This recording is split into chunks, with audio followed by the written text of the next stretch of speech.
From Rule 62 Studios in Bossier City, Louisiana, this is The Grouch and the Brainstorm.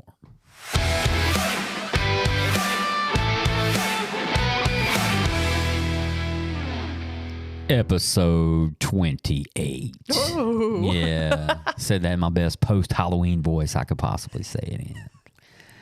It's always the best time of the year, post-Halloween. By the way, the last episode, even if you missed it, talks about holidays. And didn't really mention Halloween on there. But, you know, I guess if you got a candy thing going on. But we didn't mention Halloween, but we did talk about the holidays and dealing with holidays and some of the stuff, struggles we face. And I threw a couple other things in there. So pretty good episode. My name is Mike, and I'm here today with Matt. Say hi, Matt. Hey, guys. And Jill. Hello. And we are going to record an episode of The Grouch and the Brainstorm.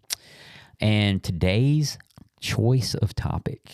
Now, the reason why I picked this topic is, one, because we just finished step 9. We did step 9, talking about 8 and 9 with Jane, I believe, was in the studio.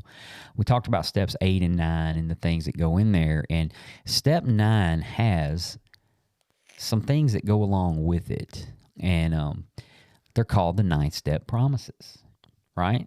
So I remember coming in. So we're going to talk about the 9-step promises. We're going to talk about the promises.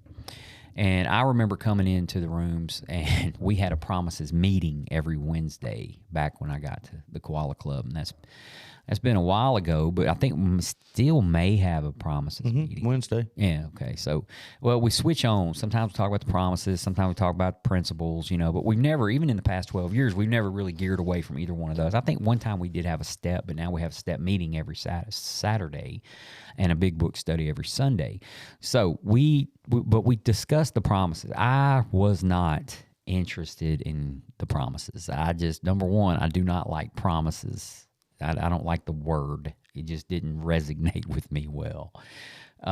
Second, you hear these people talk, you don't know what's going on, and you hear, we can't guarantee you anything, except for different. You'll get different. We can't guarantee it's going to get better, but then you have this promises that we always talk about, these promises. Like, what the hell? How can you promise me anything? Okay. Until you get down to the very end of the promises, and when it says, are these extravagant promises? Absolutely. Hell, in early recovery. In early recovery, yeah. Yes. And now you look back on them after a few years of recovery, and they're still extravagant promises. They're still not extravagant, but they're still things that you hang on to your recovery, you do what you're supposed to do, and they're going to happen. They're going to happen naturally. So I'm going to open up by reading. Usually I just, we talk and shoot the breeze for a while, but I'm going to go ahead and open it up, and then we're going to go back and we'll discuss these promises and our experiences with the promises. So, and I'll just read it. If we are painstaking about this phase of our development, we will be amazed before we are halfway through. Halfway through what? The steps. Halfway through step 9 or the steps?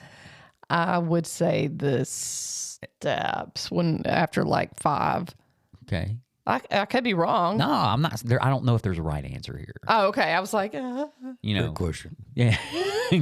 I'm sure somebody's going to email us or call us. Maybe this will actually draw someone to the phone line. Yes. But I can say from experience that before I was halfway through with the steps, but we call these the 9-step promises. How about that? So, and we also, we talk about when we go into step 10, we'll talk about it, because while we continue to clean up the past, we live this new way of life, basically is what it says in step 10. So we're still cleaning up. We're still doing step 9, right? I still have one amends left to make from all those years ago. Okay.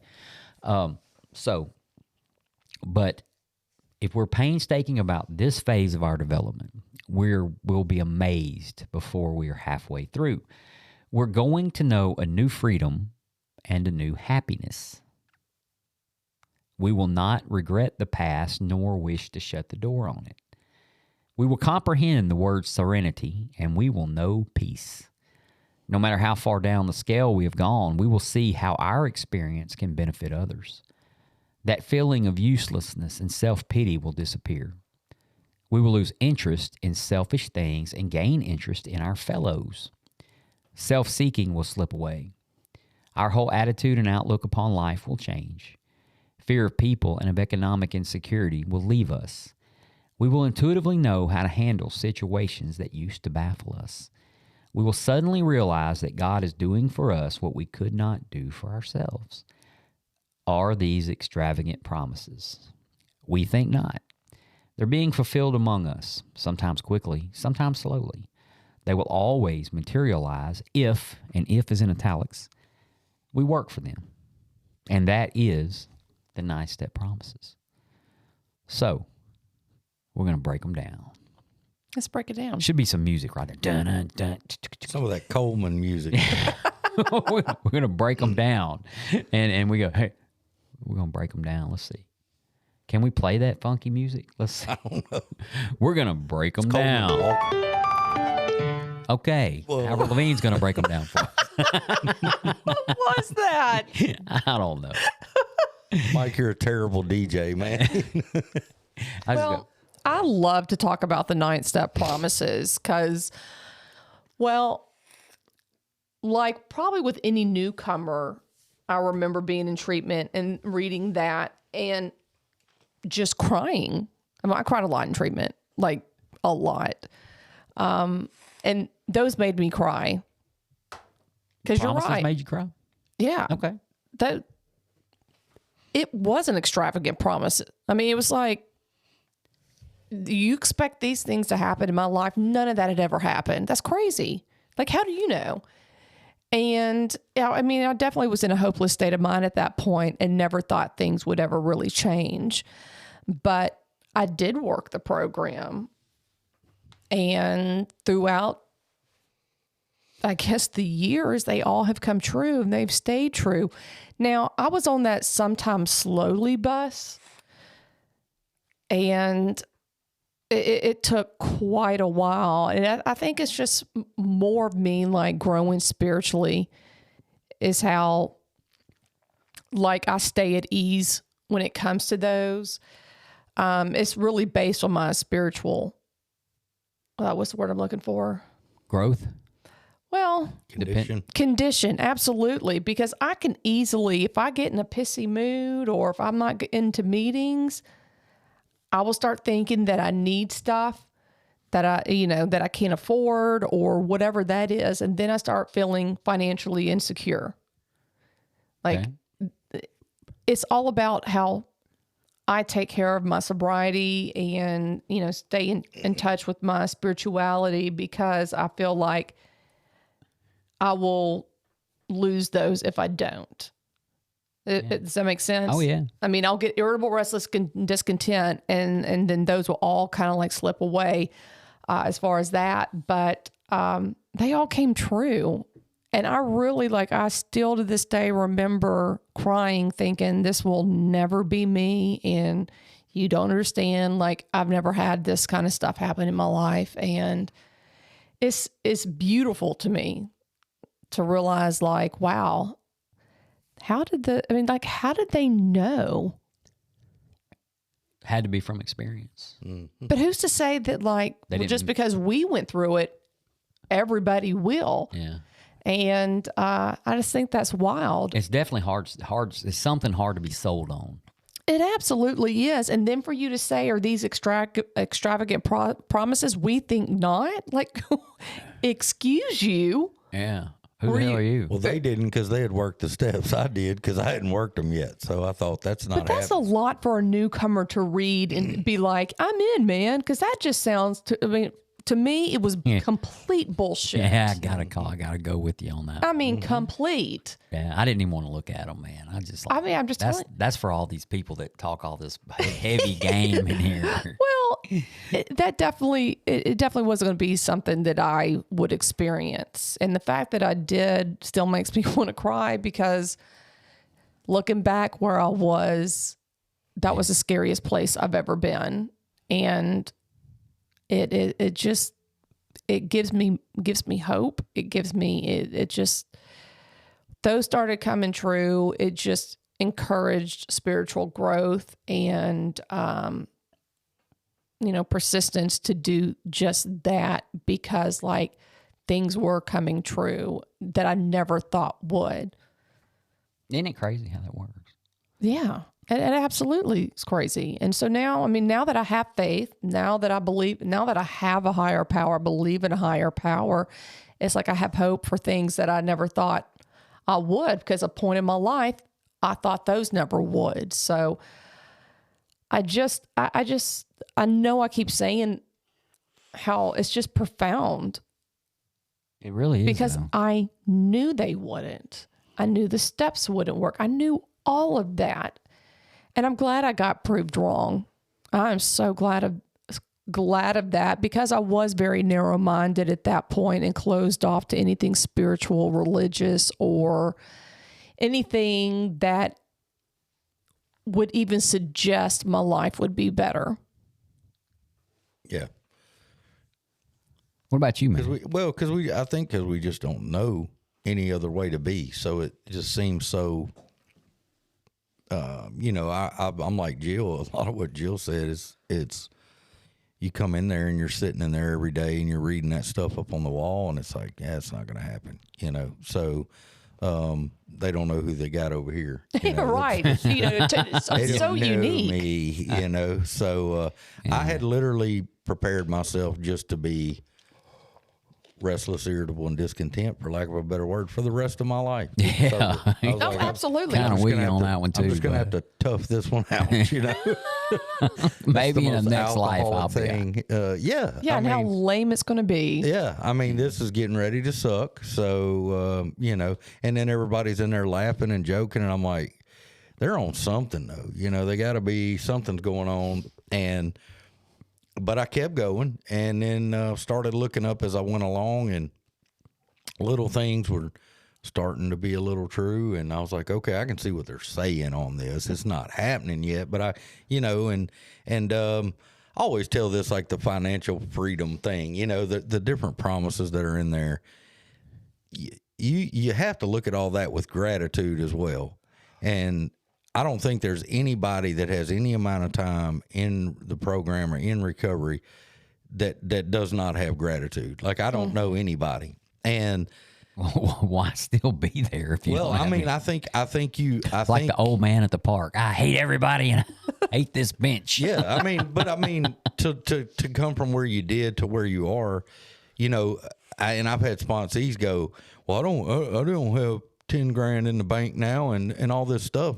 I remember riding in my beat up car and looking at this was when a promise started to come true, and I could see the light, and there was a paycheck laying on my console in this old car, and I was about 6 months out of treatment, and that paycheck had been there for 2 days and I hadn't cashed it. It's your paycheck, right? You know how many thrifty liquors I drove by that I didn't go in and cash that check? And I went, holy crap. There's something. That check's still laying there. And I had no money. There was no financial freedom. I wasn't Donald Trump, okay, a billionaire. But I had a little bit of breathing room. Yeah. And it wasn't the freedom to go, okay, this is working a little bit here. And those are the things it's built on. And just for the record, I still have no money and don't care. And that's what I was trying to say earlier. Still have paychecks. It's a state of mind.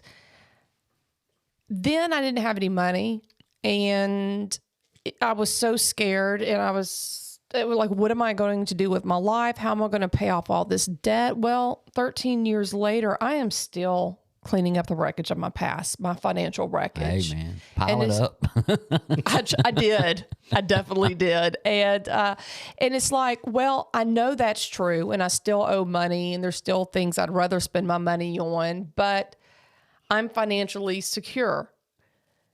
And so it was like a mind shift, but I also have a job now. I also have benefits, and I can save money and I can spend money, but am I making a ton of money? Not a ton, but I have everything that I need, but my mindset has totally changed. My ways of thinking have when it comes to money, but I've also been smart, and I've been, working on it. One day I will be.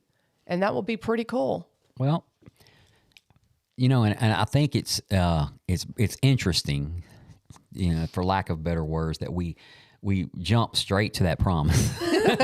Fear of people and of economic insecurity will leave us. And for some reason, when we discuss that promise in open meeting, they always leave out the fear of people part. Like there's fear of people and of economic insecurity, right? But the fear of is my big deal, because I used to read that and go, I think most people have economic insecurity. You know, just nothing's a given, no matter how you look at it. Yeah. Most people I know. I mean, not sober or sober. But the fear of it, yeah, right? To sit around and live in fear of this, you know. Right. You know, if you ain't got it, you know you ain't got it. Mm-hmm. You know, but you also don't have to pretend like you have it either. True. Right? You don't have to, none of that. The fear of economic insecurity will leave us, you know, and who knows, you know, that may be one of those promises that, you know, as I discussed in our last episode, you know, maybe one of those things that came true for the people in my life when I got sober, you know, because I didn't care. I just didn't care, you know. We're going to know a new freedom and a new happiness. Let's talk about that one for a second.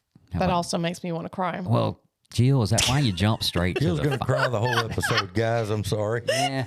Get Well, ready. I tell you what, for everyone, including Wendy, just absolutely loves Jill and wants her to talk more.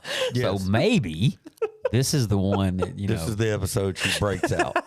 Well, Or breakout I episode. have had such profound changes. It's like night and day. And to go from one, you know, polar opposite to the other, I just remember, you know, throughout the decades, I would, you know, look at my mom and just cry and just say, I just want to be happy. Like, I just want to know what that means. I want to feel that, because I didn't for so long. And I would cry and just be like, why can't I have happiness? And I found that in sobriety, and it's just wild. And that's what it took, me getting off of drugs and alcohol. And actually, I mean, that wasn't exactly what made me happy, but I meant like working the steps and doing that is what brought peace and happiness. And the fact that I have that now is really nice. I mean, it's lovely. I think that's a perfect word for that. And freedom from the bondage of self. Well, I'm working on it. That might be all of us. Right. I really do feel like it is all of us. But doesn't that peace come from when you can identify something and go, I'm working on it, and you know you're really working on it? Yeah, I will always work on that. Versus, I'm cured, or this is fixed. Well, I can think of things like in my life that if, you know, something just pops up and I'm just naturally worried about it. And I think to myself, that's just me. And I can move on, you know, it's just me. I'm just going to worry about it no matter what. I move on to the next episode or whatever it is. You know, there's things in the book tells you to do, by the way, you know, reach out to somebody, go help somebody, whatever. But knowing a new freedom, and this is supposedly new. You know, I don't know. I was in bondage myself since I was a kid. Yeah. You know, so being able to look outside of yourself, you know, we talked about this in the last episode. I'm listening to the smartest person I know, and that's me, and that's not good. You know, there's a lot to be said about that, freedom from bondage. I mean, it's like whatever it is to you. To me, it was my self-pity. It was the negative self-talk. It was just overwhelming depression and anxiety, especially, I wouldn't even say anxiety, panic attacks. Like, I just don't have those anymore. And I don't like live in self-pity like I used to, and intentionally not intentionally, but unintentionally harm myself by trying to kill myself through drugs and alcohol. yeah. Like, I have a total new freedom. And I mean, it's like, wow, thanks, Steps. Well, and here's this, as strange as it is for me, I get a new freedom and especially a new happiness when I spend time with my AA family. Oh, God, yeah. If that's, you know, I used to, you know, I could go to work to avoid however I felt. I could drink to avoid however I felt, go pretend to be somebody I'm not, you know, whatever it was. And you go to you get this AA family, and it's like they don't give a shit. They're all thinking about themselves too, right? And then I'm happy with them. Like there's this amazing bond, no matter where you go in the world, right? Any meeting I go to, there's just this strange and amazing bond that makes me happy, right? You're right. I mean, this even today when you guys showed up, I'm happier. We can tell you're I talking. normally don't have that effect on people, you know. It's usually the opposite, Oh, stop. Matt's here. especially the police. Wah, wah. Just kidding. Oh, I've got a button for that. Hang on. You know, the AA family thing, is just, it's, you want to say second family, but it's just family. It's just part of my family. And, you know, I was going through my phone looking for something the other day, and I was like, oh my God, like how many people are in this program that I have their phone number? It's unbelievable. Was you doing it to find us a guest? No. Well, yes. I did the same thing. On one I did, yes, but this was on a different deal. But I was looking for a certain number. But yeah, I mean, I've just, my life has been integrated with that, and everywhere around me is just recovery people and program people, and that's kind of how I like to roll, you know. So, Yeah.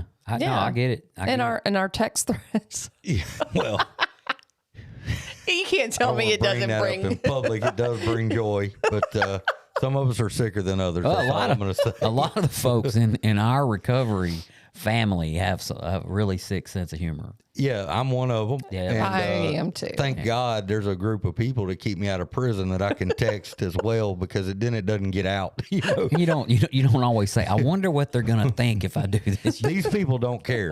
You know, this little group don't care. So it's sometimes if you can gross me out, you know, you're doing something, and I'm shocked sometimes. I'm like, And wow. that is a new freedom for us. It Sure. I is. mean, it is Sure. for me, you know. Sure.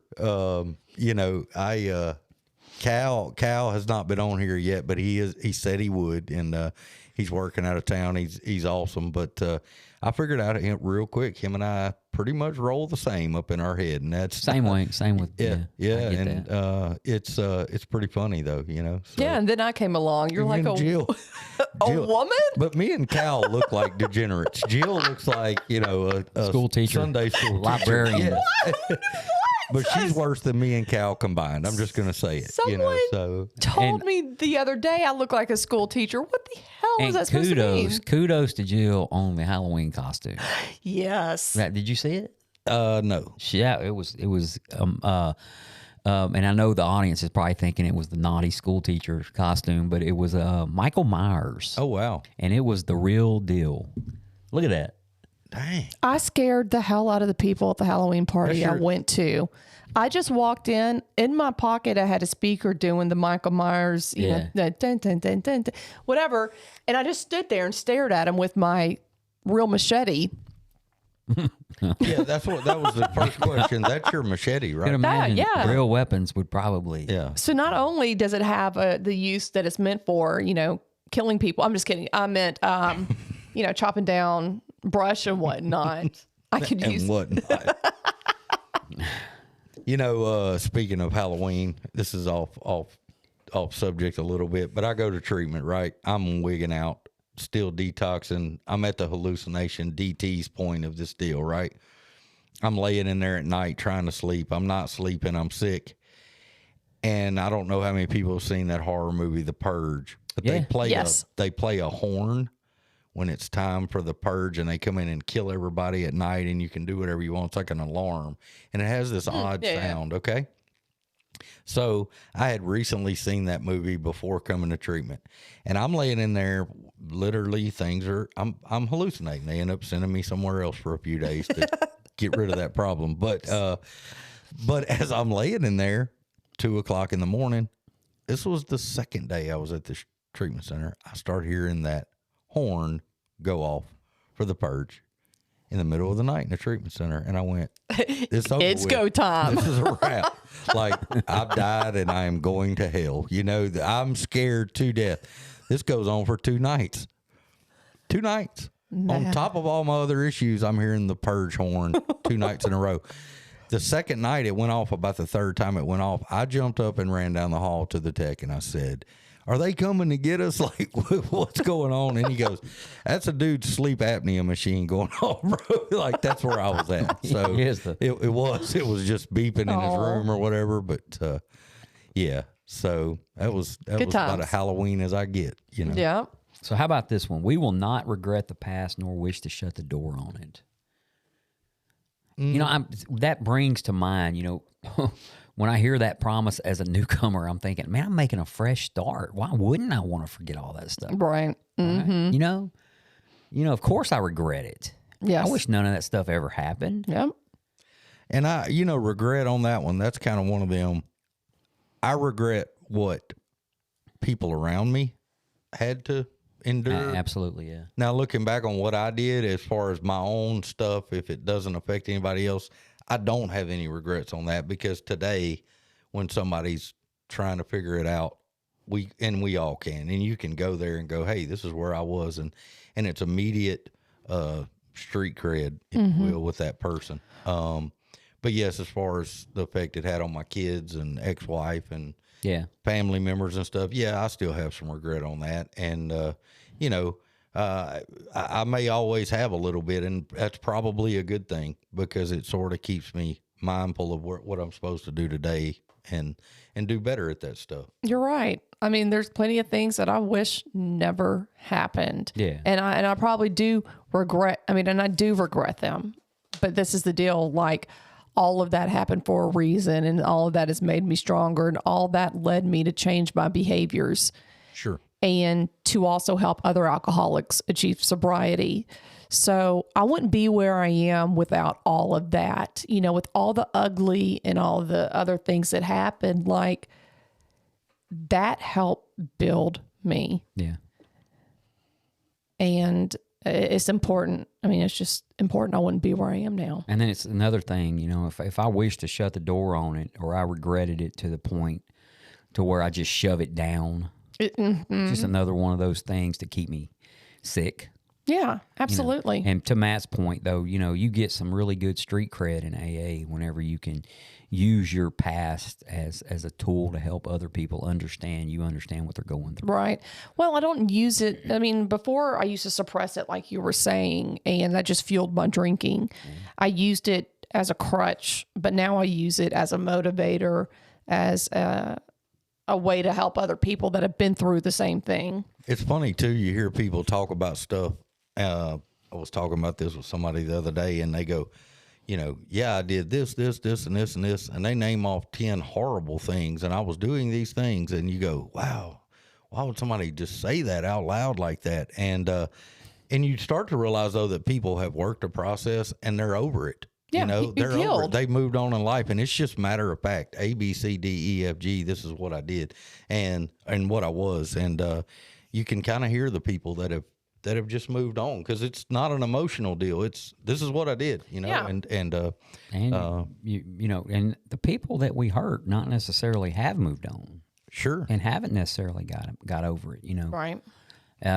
This keeps us living that amends, so. And again, I'm kind of like Matt. I regret, the things that happened to the people that I care about, but it happened. Mm-hmm. I accept it, accept responsibility. Now, how can I use it to help somebody else? Right. But as a newcomer, I'm thinking, I'm getting a fresh start. I want to forget all that stuff. I want to shut the door on it. I don't want this stuff to creep back up on me later. And it just doesn't work like that when we work the process.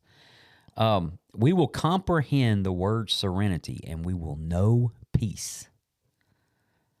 Pretty deep. Okay. It is. Yeah. Now, let's look at that promise. Okay. We will comprehend the word serenity, right? We'll understand it. We will know what it is. We can make some form of comprehension on the word serenity, not necessarily live in serenity all the time. Mm-hmm. We'll know peace. Mm-hmm. We will know peace. But as far as comprehending, I remember my very first experience with serenity, and no, that's not a stripper.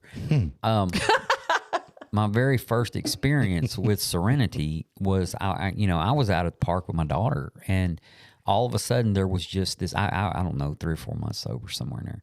But all of a sudden, there was just this feeling of it's all going to be okay, no matter what. World's falling apart, by the way. Nothing's the way I thought it would be at 3 months sober, right? Still didn't have everybody's trust. That includes work, that includes parents and family. But I really liked that feeling I had that day, and it's something said inside me, just keep doing what you're doing. Just keep doing what you're doing. It's going to be okay. And at that moment, I understood serenity, I wish I could pinpoint where that was in my sobriety. I think, first of all, it had to happen physically before I got into the mental part of serenity. I knew that, like, once I detoxed, and it had been like a couple of months, and not only that, my body stopped shaking. The insides of my body shook all the time, like for a long time, like just shook. And I just always had this shaking inside of me. That stopped. My panic attacks stopped. The withdrawals, everything just stopped. And for once, like, I was still.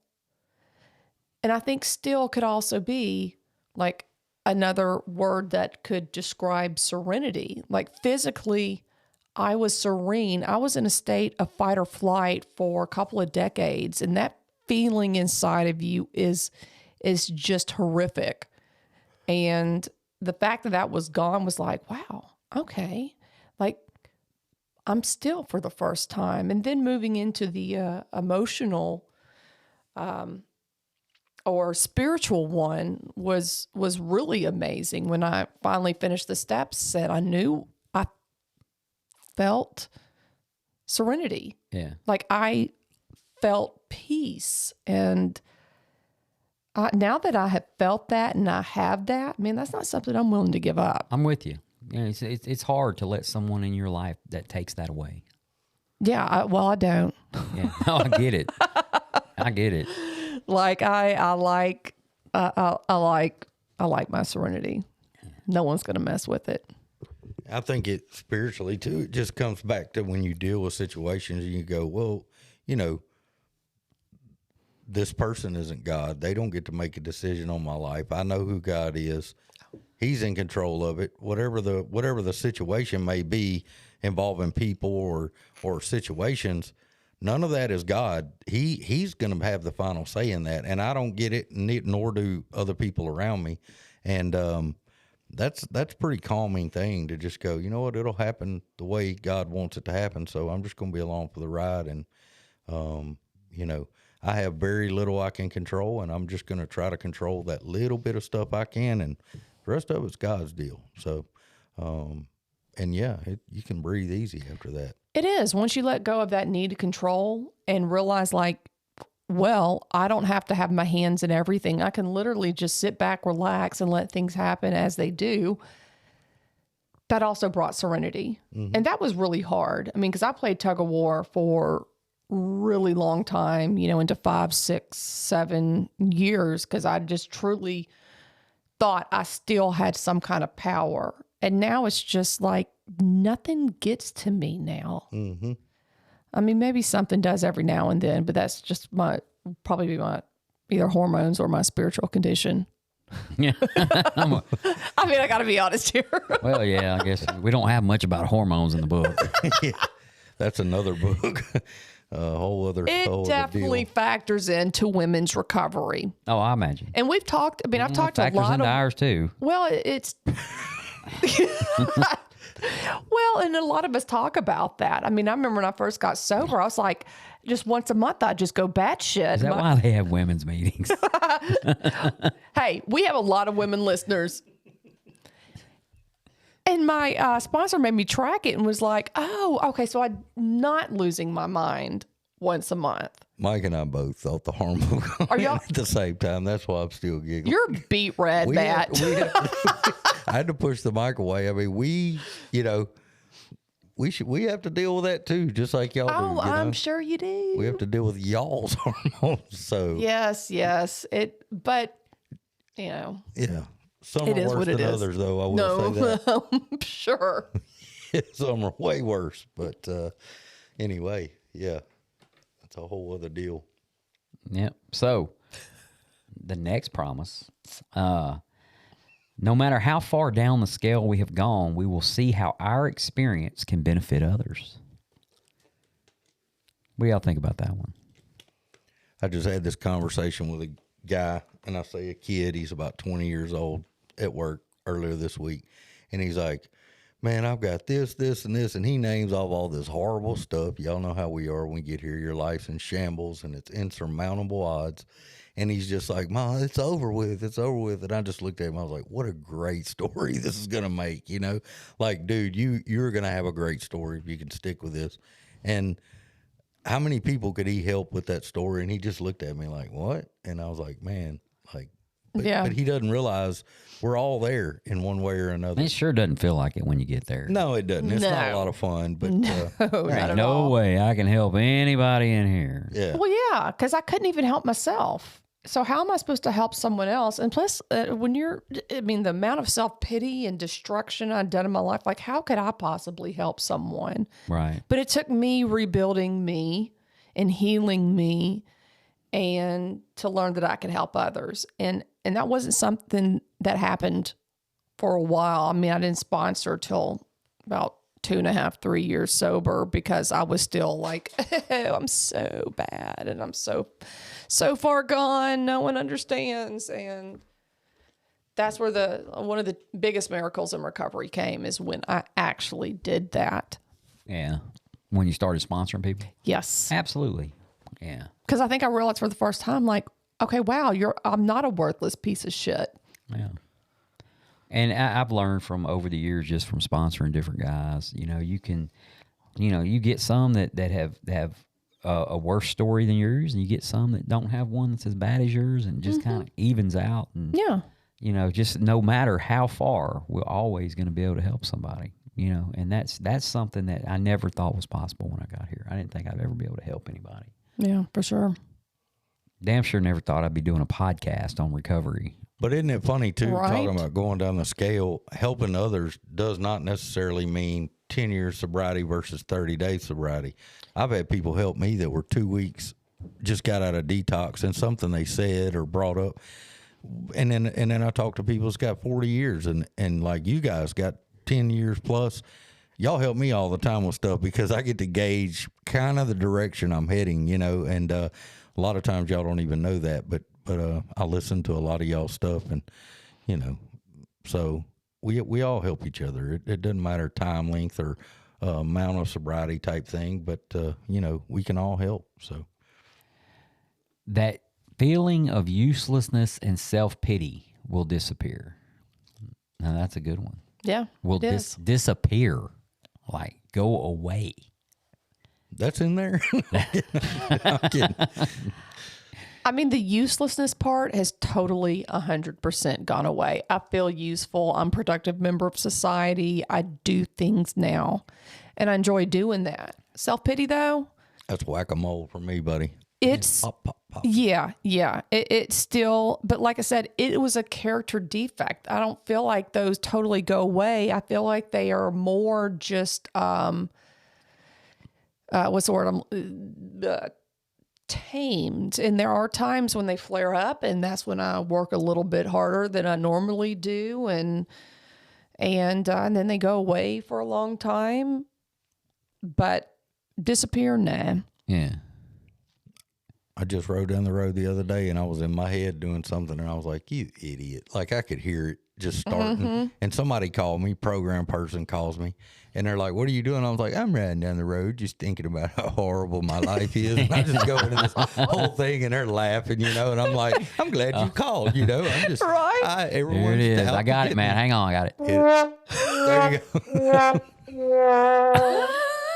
Matt's life in a nutshell. But what's so funny? What's so funny is they start laughing immediately because they know what I'm talking about, Well, and they're like, "Oh, well, what? Tell me what's going on," And they're egging me on, You're and I'm like, too much time in your head. And we exaggerated it so bad. By the end, we're both laughing, and it's over, and we go on. Interesting to me is that that they would even say, I mean, I'm like not trying to say like they're wrong or by any means that people like us would never, like it would disappear, because a lot of us, that was our go-to. Yeah.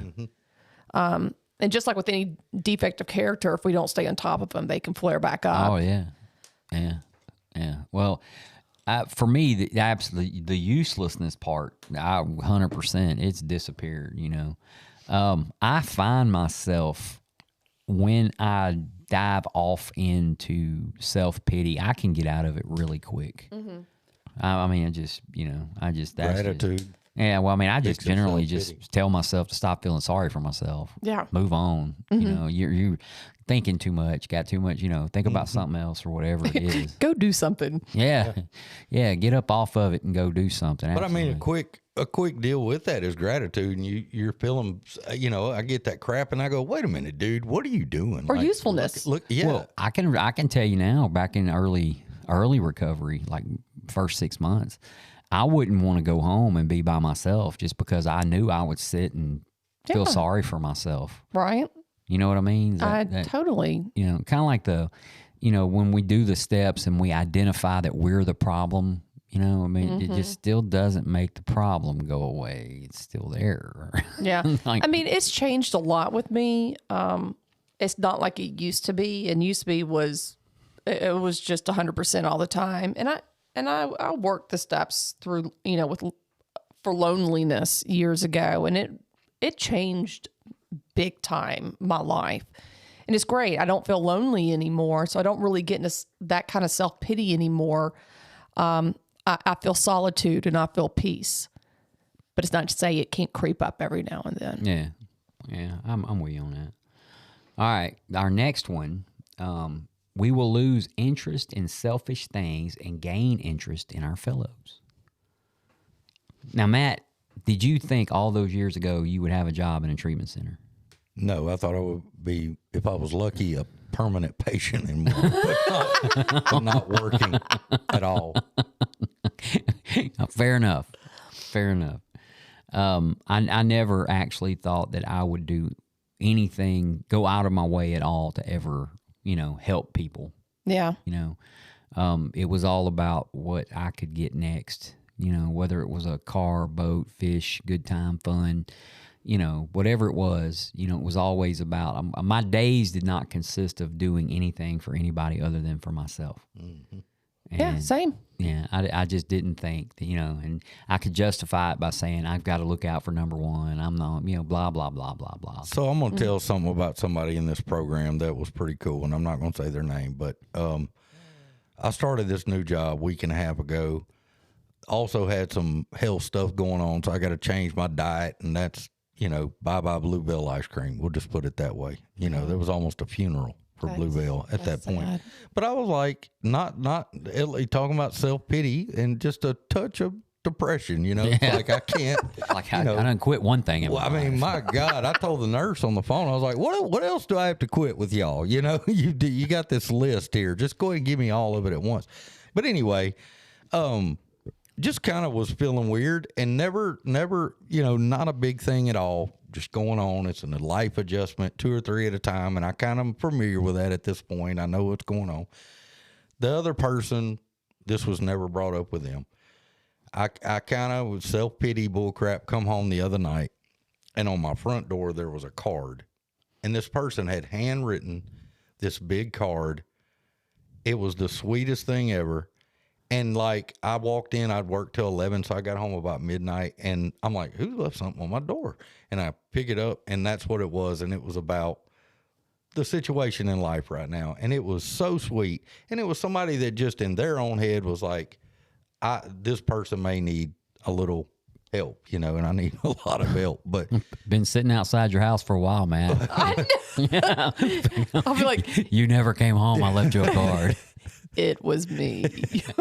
I'm looking at you reading it through the window right now. You know, some of us, you know, we're on that group text chain there. But yeah, I mean, like it's just a testament to people thinking about stuff other than their own junk constantly.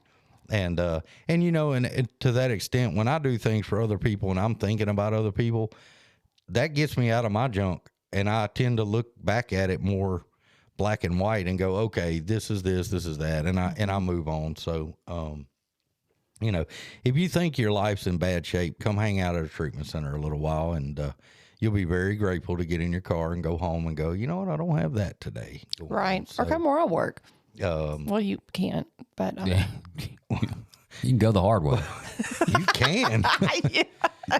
Has to be felony to get Right. you there. So in shackles. That's now right. the next promise kind of goes along with that. Self-seeking will slip away. Now, if you look at these two combined, we will lose interest in selfish things and gain interest in our fellows, and self-seeking will slip away.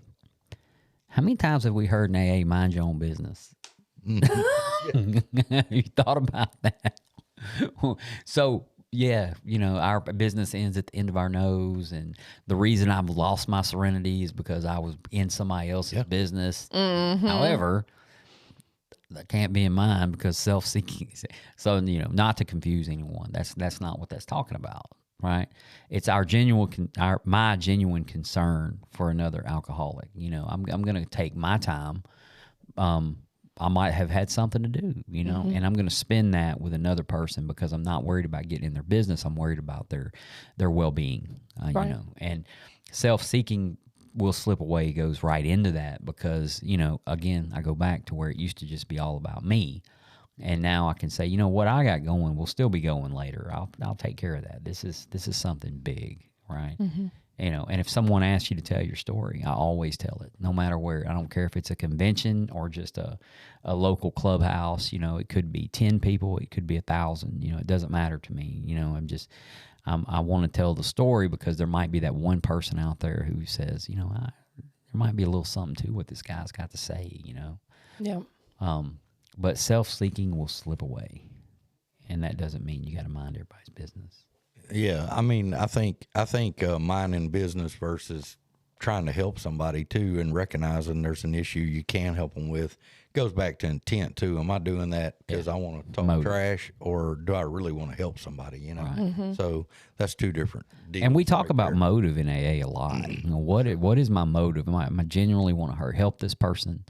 You know, and you know, and you see that. You really do see that. These are some of the phenomenal changes where you just kind of stop worrying about you, and you might be off on a Sunday, and you're like, what can I do today for the program of Alcoholics Anonymous or the people in Alcoholics Anonymous? What can I do today? You know, and you know, and a lot of times that's what we go with whenever we've gotten to this point. You know, this phase in our development. Right. Our whole attitude and outlook upon life will change. And thank God it has. I used to think I was screwed. Now I know that I'm screwed. Yes, exactly. No. Well, I mean, I used to be very angry. I mean, I was filled with anger, and I just don't. I've worked through my resentments. I've worked through all of that. I've done the changes, and I'm just not angry anymore. I'm not hopeless anymore. I'm completely the opposite of what I used to be. And that's fabulous because it was nothing redeeming. And 100%, you know, it's just like the whole attitude on life. And Yeah. I used to didn't care if I was alive or not. Same. Yeah. You know, outlook did not look very well, you know, and although life can change in a split second, you know, I'm at least, if it does, I know there's something I can do other than just sitting there and I everything was doom and gloom, if that makes sense. Oh, absolutely. And it's just not like that anymore. My whole attitude and outlook on life is nothing as it used to be. And like what you said right there, I used to look out and go, oh, this is going to suck for the next whatever years, and this is going to come, this is probably going to happen. Now, don't worry about all that stuff. Yeah. When it happens, I'll do the best I can with it. Yeah. And that's a big deal. Just drop all that stuff. You know, I'm not going to worry about is so-and-so going to like me in 2 years. I don't care. It don't matter. It don't matter. It just does not matter. It really doesn't. You know, people's opinion of me today is none of my business. Yeah. I don't care what people, I just do the best I can. It's probably truth to all of it. So, you know, I just do the best I can. And there's a freedom in that. you know. And we've already talked about the fear of people and of economic insecurity. But have we talked about the fear of people? The fear of people has not been talked about. Yeah. I guess I never have had a fear of people. Yeah, I got a fear of people. And so I've always been pretty outgoing and just. I've always pretended to be. That's Mike. I'm with you, man. Like I did. Like everybody's like, "Oh man, you're the life of the party." No, I'm not. I like to just be by myself. You're like, that's what the drugs and alcohol were for. and I use that. I'm not kidding, man. That for me. And everybody's like, "Oh, you don't like." I know people everywhere. Like you can go anywhere, and I know somebody. I've hung out with them, and they're like, "That dude knows everybody." I don't want to know them all though. Mm-hmm. Like I'm okay on the front of a boat by myself, forgetting the phone in the truck, and nobody knows where I'm at. I'm okay with that, and I've gotten where I like being around people in short segments. Yes, short spurts. Yes. Yeah. Well, yeah, same here. I mean, I'm quite an introvert, and I do like being alone, and I'll need a lot of downtime, but I'm a people person. Mm-hmm. Well, and now I will say this, going to AA meetings, working with alcoholics, sharing in a meeting. Yeah. Mm-hmm. You know, and you hear people become vulnerable, and over time you become vulnerable. You'll say stuff in front of people you would have never said in front of the people you care about the most. You're right. And I think that eliminates some of that fear of people, you know. But even with me, they've got to be part of my crowd. You my AA people, right? I can sit in an AA meeting in Tucson, Arizona and say anything, right? Right. But I'm not going to go and sit at a table full of my peers that I may work with and just say anything. Yeah. Right. Yeah, that's not advised either. Well, I don't mean anything like that. Especially like your boss. I've run into that. Don't just blurt things out. So Well, there's so many people that was the root of their addiction. Well, that's where it started. I mean, they felt uncomfortable around people. They built a wall a long time ago and learned not to trust people. And people, they have turned their back on people because they always let them down. And alcohol turns into a social lubricant. Absolutely. Absolutely. So that's what I feel like they're talking about. And I believe that, you know. So, good stuff right there. We will intuitively know how to handle situations which used to baffle us. Where I've learned a lot about this one is I don't have to do anything. yes. I used to think I had to react to everything. And I have learned now that if I don't know what to do, I don't have to do anything. You know, there's a couple of things that go, you know, situations that used to baffle us. Do I go to the party or don't I? Now I know for sure I don't. Or, you know, do I drink or not? Now I know for sure I don't. And all, you know, do I not have a filter on what I say? You know, now I know I do, right? But as far as the biggest part of that promise that I've seen come true is I've learned I don't have to react.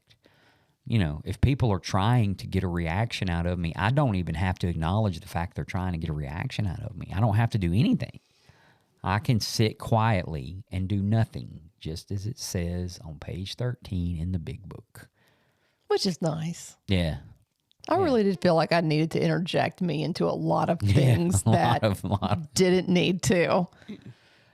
Y'all are about more than twice down this road further than I am. So I still inject myself into stuff.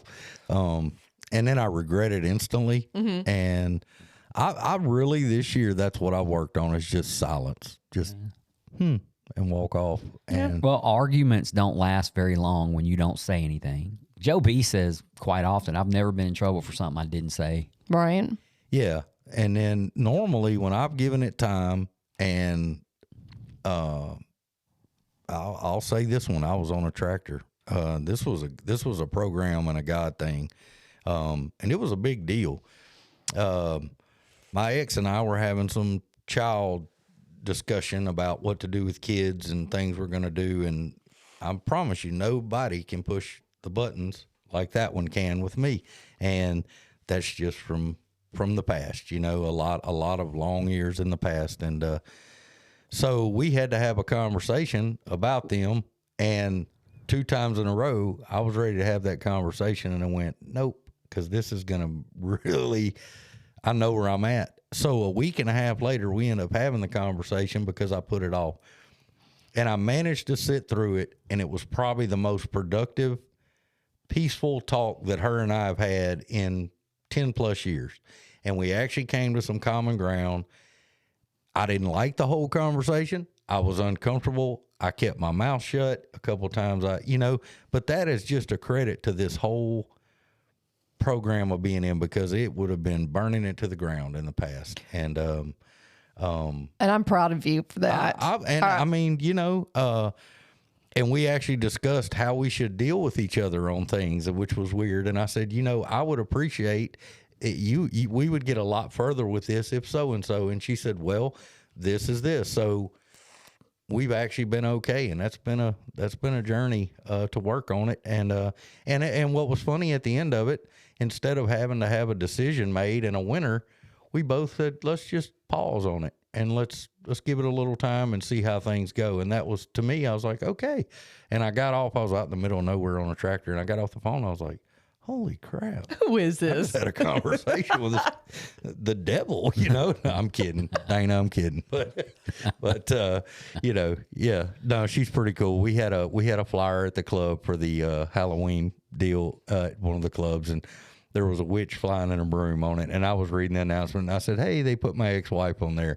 And I showed them the broom, and everybody laughed. And I called her the next day. I was like, hey, did you know I talked about you in a meeting last night? And I told her what I did. She's like, you're not right. I was like, well, Yeah, it always helps to confess. Yeah, she knows me. So, I see why we have trouble granting ourselves some grace.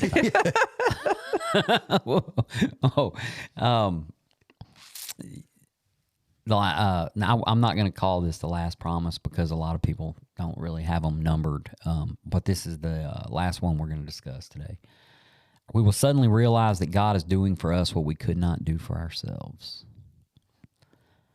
That's pretty deep, right? It is.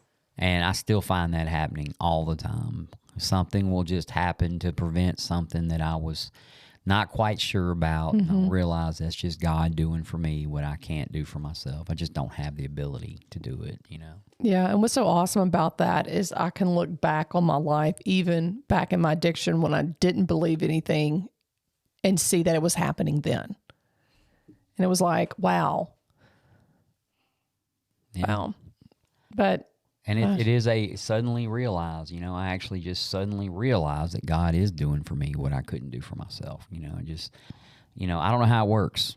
I don't even pretend to know how it works. I just know that there are times in life where it's kind of like the last episode I talked about the trip to Destin, Florida, and things worked out where I got transferred. It's just God doing for me what I can't do for myself. it's neat when that happens. I mean, you're not exactly sometimes prepared for it, and it's not very comfortable when it does happen. But then when you realize that, you suddenly, realize it, and you're like, oh, wow. You're like, thanks, God. well, the job situation I went through recently, I never in the past, I would have worried and done all this stuff. And I didn't, because I knew in that moment, I'd already known this is not the right situation. Something's got to change. And when that job ended, I went, okay, well, let's see what's going on. We'll wait and see. Yep. And Next. you just roll with it. So Yeah, That's kind of what life is now. that's the gift that keeps on giving, Clark. that's right. God doing for us what Don't we get me cannot. started on that. That's my favorite movie. No, I won't. It's a lot of people's favorite movie, man. I won't do that to you. One of the listeners I forgot to mention on our last podcast was Sheila. She listens. Oh, yeah. To us. She listens to us quite regular. I don't want to leave her out, but we got some regulars. Yeah. We got Rhonda and Kim, and we got Faye and Michelle, and we got Amy C down in Lacombe, Louisiana. Friend of mine, Adam, he was listening for a while. I don't know if he's still listening, but we got Larry and Judy. We got Brian in Monroe. Brian in Monroe. We've got Ann in Taiwan. So speaking of, we have listeners in Taiwan, Saudi Arabia, the United Arab Emirates, Denmark, Australia, Bulgaria, the UK, and Ireland, and trying to get our show out to more countries. As time goes on, I think that's pretty cool, because that's like 10 countries we're in. 10 countries, 75 followers. which is not a whole lot of followers, but, they're devoted listeners. So, we keep the content coming. We encourage you to share this with somebody that just needs to listen to it. That's why we do it, 2,521 listens, and that was as of a week ago. So I haven't really updated those figures yet, but want to remind everyone you can leave us a voicemail at area code 985-377-4816. We'd love to hear from you. Play it on the air. Shoot that number a text if you don't want to leave a voicemail. If you don't want to play it on the air, tell me and I won't play it on the air. We got an email address, which is GandBBossier, GandBBossier @gmail.com. It's manned all day, every day, and love to hear from some kind of interaction. And I think our next episode, we're going to dive off into Step 10. So we will talk about Step 10 on the next episode and possibly the 10-step promises, And that is my kind of like Jill's 9-step promises, where I love the 10-step promises, Remember where I was the very first time I heard them. But we need to discuss Step 10, as a group. We need to discuss Step 10 before we dive off into the 10-step promises. So appreciate all our listeners and everyone actively involved with the show. And we will be back next week with Step 10. Signing off from Bossier City, Louisiana. This is the Grouch and the Brainstorm.